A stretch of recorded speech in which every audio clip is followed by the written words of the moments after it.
आज के टाइम में इंडिया में एक सबसे बड़ा सवाल है, क्या गोल्ड खरीद सकते हैं? एंड ये सवाल और भी इंपॉर्टेंट हो जाता है जब मोदी जी ने देश से अपील करी है कि अगले 1 साल तक उनको गोल्ड नहीं खरीदना चाहिए। अगर आप भी इस बारे में सोच रहे हैं तो ये शॉर्ट आपके लिए है। Hello and welcome back to finance optimize. मैं हूं आपका होस्ट शुभम।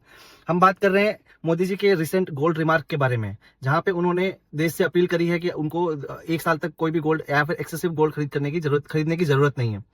तो इसका क्या इम्पैक्ट है? इसका ये मतलब नहीं है कि गोल्ड खराब इन्वेस्टमेंट हो गया है या फिर गवर्नमेंट गोल्ड बैन करने वाली है या फिर गोल्ड के प्राइस क्रैश करने वाले हैं। बट उनका मेन, पीएम मोदी का मेन एम्फोसिस था कि आज के टाइम पे जैसे कि क्रूड ऑयल की प्राइसेस बहुत हाई कर रही है, अगर हम गोल्ड भी ज्यादा परचेज करेंगे तो हमको गोल्ड इंपोर्ट करना पड़ेगा और उसका पेमेंट भी हमें व्हाट आई से डॉलर्स में करना पड़ेगा। क्रूड ऑयल का पैसा पेमेंट हम ऑलरेडी व्हाट आई से डॉलर में कर रहे हैं। ये दोनों मिलकर हमारे इंडिया के जो फॉरेक्स रिजर्व है उस पर हाई इंपैक्ट कर रहे हैं और इंडिया का एक बर्डन बढ़ रहा है। और मोर ओवर जो वॉर सिचुएशन है उसमें कोई भी कंट्री ये चाहेगी कि उनका फॉरेक्स रिजर्व सफिशिएंट हो और उनको कोई भी पैनिक सिचुएशन में देश ना चला जाए। तो मोदी जी ने जो अपील करी है उसका क्रक्स यही है, उसका निचोड़ यही है कि अभी के टाइम पे जब क्रूड ऑयल के प्राइसेस बढ़ रहे हैं, वॉर सिचुएशन है, अगर हम ज्यादा गोल्ड में इन्वेस्ट करेंगे या फिर खरीदेंगे, डिमांड बढ़ाएंगे, तो हमको गोल्ड बाहर से इंपोर्ट करना पड़ेगा और उसके एवज में हमें डॉलर में पेमेंट करना पड़ेगा। तो इसका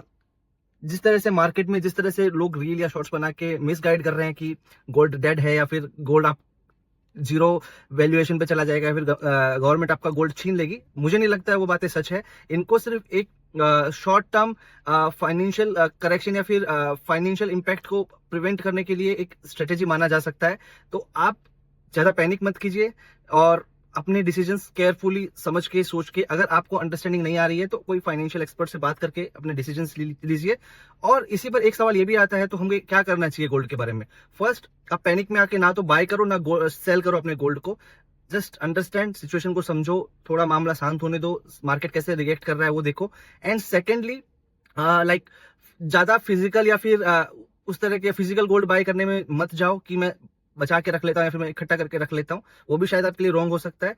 सो अभी all you can do is study the market देखो कैसा जा रहा है, गवर्नमेंट की पॉलिसीज देखो, थोड़ा टाइम दो इस सिचुएशन को सेटल डाउन होने के लिए, उसके बाद ही कुछ फैसला लो। आपको इस बारे में क्या लगता है आप मुझे कमेंट सेक्शन में बताइए। ऐसे ही फाइनेंशियल शॉर्ट्स या फिर फाइनेंशियल नॉलेज के लिए हमारे चैनल फाइनेंस ऑप्टिमाइज को सब्सक्राइब कीजिए so that you never miss an update from us. Until next time, आप फाइनेंस समझो, जिंदगी बदलो। Thank you very much.